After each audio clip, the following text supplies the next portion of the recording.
कहानी की शुरुआत एक खुशहाल फैमिली से होती है जो अपनी जिंदगी आराम से जी रही होती है, लेकिन उन्हें जरा भी अंदाजा नहीं होता कि अगले कुछ ही मिनटों में उनकी दुनिया पूरी तरह बदलने वाली है। जेसन और उसकी पत्नी बेथ आपस में बात कर रहे होते हैं, तभी बाहर से लोगों की चीख पुकार सुनाई देने लगती है। दोनों जैसे ही घर से बाहर आते हैं, देखते हैं कि पूरा मोहल्ला अफरा तफरी में डूबा हुआ है।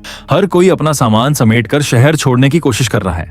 जेसन अपने पड़ोसी से पूछता है कि आखिर हुआ क्या है, लेकिन वो बिना कुछ बताए जल्दी जल्दी निकल जाता है। तभी जेसन की नजर पड़ोसी के बेटे पर पड़ती है। पूछने पर बच्चा बताता है कि उसके पापा के एक दोस्त जो गवर्नमेंट ऑफिसर हैं, उन्होंने चेतावनी दी है कि एक बेहद खतरनाक वायरस फैल चुका है जो इंसानों को खूंखार मॉन्स्टर में बदल देता है। तभी बच्चे की माँ उसे खींच कर ले जाती है और जाते जाते बस इतना कहती हैं, अपनी पत्नी और बेटी को लेकर जितनी जल्दी हो सके इस शहर से निकल जाओ। ये सुनते ही जेसन और बेथ घबरा जाते हैं। बिना देर किए वे अपनी बेटी जोई को लेकर कार में बैठते हैं और शहर से बाहर निकलने लगते हैं। लेकिन रास्ते में एक अजीब नजारा देखने को मिलता है। जो लोग कुछ देर पहले शहर छोड़कर भाग रहे थे, अब वही वापस लौट रहे होते हैं। आगे जाकर भारी ट्रैफिक लगा होता है। जब जेसन बाहर निकलकर देखता है तो पता चलता है कि शहर से बाहर जाने वाला इकलौता रास्ता पुलिस ने बंद कर दिया है। ऊपर हेलीकॉप्टर मंडरा रहे होते हैं और ऐलान किया जाता है कि शहर में एक जहरीला वायरस फैल चुका है, इसलिए सभी लोग अपने अपने घर लौट जाएं। जेसन को यह बात बिल्कुल समझ नहीं आती।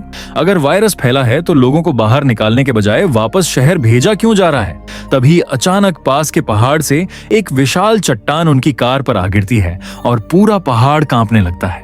अगले ही पल पहाड़ के पीछे से 2 मिलिट्री फाइटर जेट निकलते हैं और पूरे शहर पर बम बरसाना शुरू कर देते हैं। देखते ही देखते पूरा शहर आग और धुएं में बदल जाता है। बेथ तुरंत समझ जाती है कि अगर वे पुलिस की बात मानकर वापस लौट जाते तो शायद जिंदा नहीं बचते, लेकिन खतरा अभी खत्म नहीं हुआ था। अब फाइटर जेट सड़क पर मौजूद लोगों को निशाना बनाने लगते हैं। चारों तरफ भगदड़ मच जाती है और सब अपनी जान बचाने के लिए इधर उधर भागने लगते हैं। जेसन और बेथ समझ जाते हैं कि खुली सड़क पर बचना नामुमकिन है। तभी बेथ की नजर पहाड़ पर बने एक स्कूल पर पड़ती है। उसे उम्मीद होती है कि शायद वहां कोई सुरक्षित जगह मिल जाए। तीनों बिना वक्त गंवाए स्कूल की तरफ दौड़ पड़ते हैं। पीछे पुल पर मौजूद लोगों पर लगातार बम गिर रहे होते हैं। किस्मत से स्कूल पहुंचते ही उन्हें एक टनल मिल जाती है। बम धमाका होने से कुछ सेकंड पहले ही वे उसके अंदर घुस जाते हैं। जैसे ही टनल का दरवाजा बंद होता है, ऊपर जबरदस्त धमाका होता है। शुक्र है कि वे जमीन के नीचे सुरक्षित थे, इसलिए उनकी जान बच जाती है। लेकिन अब उनके मन में सिर्फ एक सवाल था, आखिर ऐसा कौन सा वायरस था जिसके कारण सरकार को पूरे शहर को ही मिटाना पड़ गया? अब उनके सामने सबसे बड़ा सवाल यही था कि आखिर आगे क्या होगा। फिलहाल उन्हें बस इतना समझ आ चुका था कि अगर जिंदा रहना है तो इसी बंकर में छिपकर रहना होगा, लेकिन कब तक और खाने पीने का इंतजाम कैसे होगा? किस्मत से वहाँ काफी मात्रा में डिब्बा बंद खाना रखा था। भले ही उसकी एक्सपायरी निकल चुकी थी, लेकिन फिलहाल वही उनकी जिंदगी का सहारा था। बेथ सबसे ज्यादा अपनी बेटी जोई को लेकर परेशान थी। उसे डर था कि अगर जोई बीमार पड़ गई तो उसका इलाज कैसे होगा। ऊपर से बंकर का दरवाजा बंद करते वक्त बेथ के हाथ में भी गहरी चोट लग गई थी। दोनों पति पत्नी के मन में एक और डर था कि कहीं वह खतरनाक वायरस उनके शरीर में भी तो नहीं पहुंच गया। लेकिन अभी इन सब बातों का सोचने का वक्त नहीं था। सबसे पहले उन्होंने बंकर को पूरी तरह सुरक्षित बनाया। जेसन ने लोहे की मोटी जंजीर से दरवाजा कसकर बंद कर दिया ताकि बाहर से कोई भी उसे खोल न सके। धीरे धीरे जमीन के नीचे की जिंदगी उनकी मजबूरी बन गई। हर दिन वही बासी डिब्बाबंद खाना, पीने के लिए गंदला पानी और वक्त काटने के लिए ताश का खेल। बाहर की दुनिया से उनका हर रिश्ता टूट चुका था। कई दिन बीतते बीतते बंकर की 4 दीवारें उन्हें घुटन देने लगीं, लेकिन बाहर जाना मौत को बुलाने जैसा था। एक दिन जोई मासूमियत से पूछती है, पापा हम यहाँ से बाहर कब जाएंगे? जेसन के पास इस सवाल का कोई जवाब नहीं होता। वह बस इतना कहता है, जब बाहर का वायरस खत्म हो जाएगा तब हम बाहर जाएंगे। फिर वह उसकी आंखों पर हाथ रखकर उसे बाहर की खूबसूरत दुनिया की कल्पना करवाता है ताकि उसकी उम्मीद जिंदा रहे। समय यूं ही बीतता गया। देखते ही देखते उन्हें एहसास भी नहीं हुआ कि इस बंकर में रहते हुए 300 से ज्यादा दिन गुजर चुके हैं। एक दिन जोई अपनी माँ के बनाए हुए पेरिस्कोप से बाहर झांकती है। चारों तरफ सिर्फ तबाही दिखाई देती है। हर चीज उजड़ी हुई थी और कहीं भी किसी इंसान का नामो निशान नहीं था। ये देखकर उसे लगने लगता है कि शायद इस दुनिया में अब सिर्फ वही 3 लोग बचे हैं। लेकिन बेथ उसे दिलासा देती है कि ऐसा मत सोचो, हो सकता है तुम्हारे दोस्त भी हमारी तरह कहीं सुरक्षित छिपे हों। रात का समय हो चुका था। उनका राशन अब तेजी से खत्म हो रहा था, इसलिए तीनों बहुत कम खाना खाकर गुजारा कर रहे थे। लेकिन आज जोई की जिद पर उसे पूरा एक टिन का डिब्बा दे दिया गया। जैसे ही उसने डिब्बा खोला, अंदर कुछ भी नहीं था। पीछे एक छोटा सा छेद बना हुआ था जिससे साफ लग रहा था कि कोई उसमें रखा खाना खा गया है। बेथ ने बाकी डिब्बे चेक किए तो पता चला कि ऐसे पूरे 12 डिब्बे खाली हो चुके थे। ये देखकर उनके होश उड़ गए, क्योंकि वह करीब 2 हफ्तों का राशन था। बेथ की नजर वेंटिलेशन की जाली पर गई। उसे शक हुआ कि कोई चूहा अंदर घुसकर उनका खाना चुरा रहा है। उसने कहा, अगर ये चूहा है तो इसे जल्द से जल्द मारना पड़ेगा। पड़ेगा, वरना हमारा बचा हुआ राशन भी खत्म हो जाएगा। जोई का उदास चेहरा देखकर जेसन उसे दिलासा देता है, फिक्र मत करो, अगर खाना खत्म भी हो गया तो मैं ऊपर जाकर तुम्हारे लिए कुछ न कुछ जरूर ले आऊंगा। अगले दिन जोई अपनी माँ के साथ ब्लॉक से खेल रही होती है, तभी पीछे से हल्की सी आवाज आती है। मुड़कर देखने पर पता चलता है कि वही चूहा फिर से खाना चुराने आ गया है।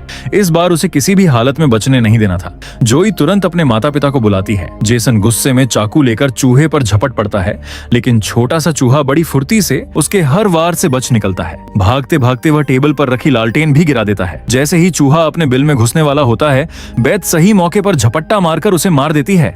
तीनों चूहे के मरने पर राहत की सांस ही ले रहे होते हैं कि तभी उनकी नजर गिर चुकी लालटेन पर पड़ती है। उससे धीरे धीरे आग फैलने लगती है। जेसन दौड़कर लालटेन उठाने की कोशिश करता है, लेकिन वह इतनी गर्म होती है कि उसका हाथ जल जाता है। अगले ही पल लालटेन का शीशा फट जाता है और पूरी टेबल आग की लपटों में घिर जाती है। बेथ पर्दा फाड़कर आग बुझाने लगती है, जबकि जेसन नल से जितना पानी मिल पाता है उसी से आग पर डाल देता है। काफी मशक्कत के बाद दोनों मिलकर किसी तरह आग पर काबू पा लेते हैं, लेकिन असली मुसीबत अब शुरू होती है। आग तो बुझ जाती है, मगर उसका धुआं पूरे बंकर में भर जाता है और धीरे धीरे वेंटिलेशन की जाली से बाहर निकलने लगता है। ये देखकर तीनों के होश उड़ जाते हैं। उन्हें डर था कि यही धुआं उनकी छिपी हुई जगह का राज खोल देगा। पूरी रात वे खामोशी से बैठे रहते हैं। जेसन बस यही उम्मीद करता है कि अंधेरा इस धुएं को छिपा लेगा और किसी की नजर उन तक नहीं पहुंचेगी। अगली सुबह उन्होंने पेरिस्कोप से बाहर झांका तो उनके पैरों तले जमीन खिसक गई। बाहर धुएं का गुब्बार अब भी साफ दिखाई दे रहा था। बेथ समझ गई कि जहां धुआं निकला है वहां राख भी जमा होगी और कोई भी उसे देखकर बंकर तक पहुंच सकता है। इसलिए दोनों ने बाहर जाकर राख साफ करने का फैसला किया। बाहर निकलने से पहले जेसन अपनी बेटी से कहता है, मुझसे वादा करो, चाहे बाहर से कैसी भी आवाज आए, तुम किसी भी हालत में बंकर से बाहर नहीं निकलोगी। जोई के वादा करने के बाद दोनों सावधानी से दरवाजे की जंजीर खोलते हैं। बाहर की आवाजें सुनकर जब उन्हें यकीन हो जाता है कि आसपास कोई नहीं है, तब वे बाहर निकल जाते हैं और जोई अकेली बंकर में उनका इंतजार करने लगती है। काफी देर बीत जाती है, लेकिन जब उसके माता पिता वापस नहीं आते तो वह स्टूल पर चढ़कर पेरिस्कोप से बाहर देखने लगती है।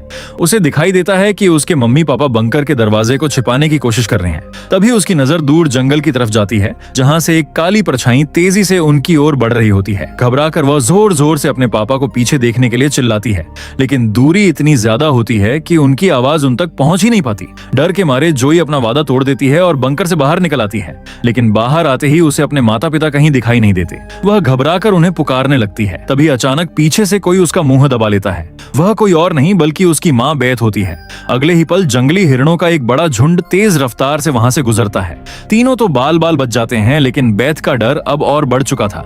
आखिर ये हिरण किसी चीज से जान बचाकर भाग रहे थे और इसका मतलब साफ था कि आसपास कोई बहुत बड़ा खतरा मौजूद है। खतरे का एहसास होते ही तीनों बिना एक पल गंवाए बंकर की तरफ दौड़ पड़े और अंदर घुसते ही जेसन ने दरवाजा बंद कर दिया। उसने लकड़ी की पट्टियां लगाई, फिर लोहे की जंजीर से उसे कसकर बांध दिया और सबको बिल्कुल चुप रहने का इशारा किया। तभी ऊपर से किसी के भारी कदमों की धीमी आहट सुनाई देने लगी। ऐसा लग रहा था जैसे कोई उनके बंकर के ठीक ऊपर घूम रहा हो और कुछ तलाश रहा हो। कई मिनट तक वह चीज बंकर के ऊपर मंडराती रही। तीनों धीरे धीरे दरवाजे से दूर हटने लगे ताकि अगर कोई ऊपर से ढक्कन खोल भी दे तो वे उसकी नजर में ना आए। डर के मारे जोई की आंखों से आंसू निकलने लगे। बेथ उसे सीने से लगाकर फुसफुसाई, बिल्कुल आवाज मत करना, वरना हम सब खत्म हो जाएंगे। सब कुछ ठीक चल रहा था, लेकिन तभी मुसीबत ने फिर दस्तक दे दी। जोई के हाथ में पकड़ी गुड़िया की रस्सी पास लगे एक स्क्रू में फंस गई। स्क्रू धीरे धीरे ढीला होने लगा। जेसन और बेथ समझ गए कि अगर यह निकल गया तो गुड़िया का साउंड ऑन हो जाएगा।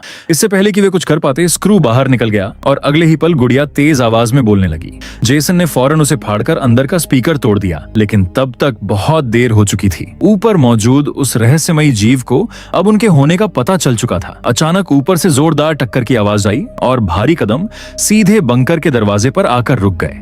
वह पूरी ताकत से ढक्कन खोलने की कोशिश करने लगा। जंजीरें उसे रोक तो रही थीं, लेकिन उस डरावनी ताकत के सामने एक एक करके जवाब देने लगी।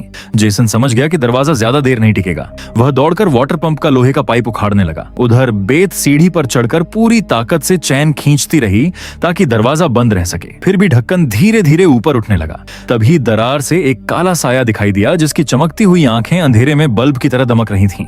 बिना एक पल गंवाए जेसन ने लोहे के पाइप से उस पर जोरदार वार किया। हमला पड़ते ही वह जीव पीछे हट गया। मौका मिलते ही जेसन ने पाइप दरवाजे में फंसा दिया और किसी तरह उसे फिर से बंद कर दिया। कुछ सेकंड बाद बाहर सब कुछ शांत हो गया, लेकिन जेसन का पूरा शरीर अब भी कांप रहा था। अब उसे यकीन हो चुका था कि बाहर सिर्फ सरकार या सैनिकों का ही खतरा नहीं, बल्कि इंसानों से भी कहीं ज्यादा खतरनाक राक्षस घूम रहे हैं। तीनों सीढ़ियों के पास चुपचाप बैठ गए। उनका ठिकाना अब सुरक्षित नहीं रहा था। उन्हें पता था कि अगर वह जीव दोबारा लौटा तो इस बार अकेला नहीं आएगा, और वही हुआ। कुछ देर बाद अलमारी हिलने लगी। ऊपर से एक नहीं बल्कि कई भारी कदमों की आवाजें आने लगी। ऐसा लग रहा था जैसे दर्जनों जीव उनके सिर के ऊपर दौड़ रहे हों। अगले ही पल वे सभी बंकर के दरवाजे पर इकट्ठा हो गए और एक साथ हमला शुरू कर दिया। इस बार उनका जोर पहले से कई गुना ज्यादा था। मजबूत लोहे का दरवाजा आखिरकार टूटकर नीचे गिर गया। अंधेरे में एक साथ कई चमकती आंखें दिखाई देने लगीं। यह नजारा देखते ही जेसन, बेथ और जोई डर के मारे पीछे की ओर भागने लगे, लेकिन वे राक्षस भी लगातार उनकी तरफ बढ़ते चले आ रहे थे। बेथ ने तुरंत जलती हुई तेल की लालटेन उनकी तरफ फेंक दी। आग पर्दे तक फैल गई और दोनों ने मिलकर अलमारी धकेलकर रास्ता बंद कर दिया। कुछ पल के लिए राक्षस रुक गए, लेकिन वे जानते थे कि यह रुकावट ज्यादा देर तक नहीं टिकेगी। अब उनके पास बचने का कोई रास्ता नहीं बचा था। तभी जोई की नजर जमीन के पास बने एक छोटे से वेंटिलेशन पर पड़ी। जेसन ने पूरी ताकत लगाकर उसे तोड़ दिया और सबसे पहले बेथ और जोई को बाहर धकेल दिया। लेकिन जब खुद निकलने की बारी आई तो तंग जगह में उसका शरीर बुरी तरह फंस गया। उधर राक्षस तेजी से उसकी तरफ बढ़ रहे थे। मजबूरी में जेसन ने अपनी ही कंधे की हड्डी तोड़ दी। दर्द से उसकी चीख निकल गई, लेकिन उसने हिम्मत नहीं हारी और किसी तरह खुद को वेंटिलेशन के अंदर घुसा दिया। बाहर खड़ी बेथ पूरी ताकत से उसे खींचने लगी। जेसन लगभग बाहर निकल ही चुका था कि तभी एक विशाल राक्षस ने उसका पैर पकड़ लिया। उसी पल जेसन समझ गया कि अब उसका बचना लगभग नामुमकिन है। उसने बेथ की तरफ देखा और बस इतना कहा, कुछ भी हो जाए, जोई को बचाना।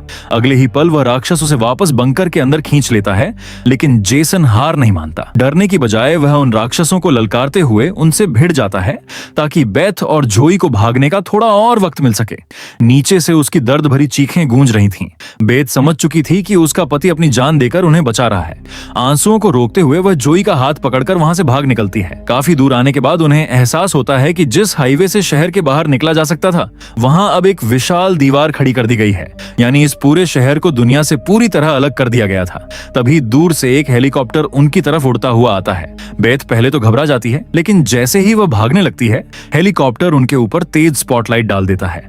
अगले ही पल ऊपर से एक बड़ा जाल गिरता है और दोनों उसमें बुरी तरह फंस जाती हैं। वे पूरी कोशिश करती हैं खुद को छुड़ाने की, लेकिन जाल इतना मजबूत था कि निकल पाना नामुमकिन था।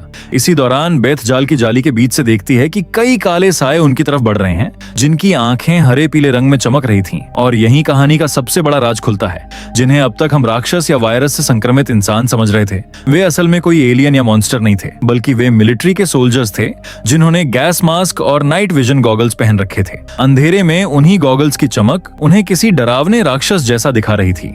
अब सबसे बड़ा सवाल यही था कि आखिर आर्मी इन लोगों की जान के पीछे क्यों पड़ी थी।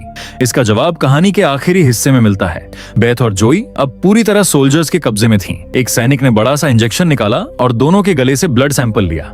जांच में पता चला कि माँ बेटी दोनों उसी खतरनाक वायरस से संक्रमित हैं। यानी सरकार की नजर में वे अब इंसान नहीं बल्कि पूरी दुनिया के लिए खतरा थी और इसलिए उन्हें भी खत्म किया जाना था। असल में जब ये वायरस पहली बार फैला था, तभी इस छोटे से शहर के ज्यादातर लोग इसकी चपेट में आ चुके थे।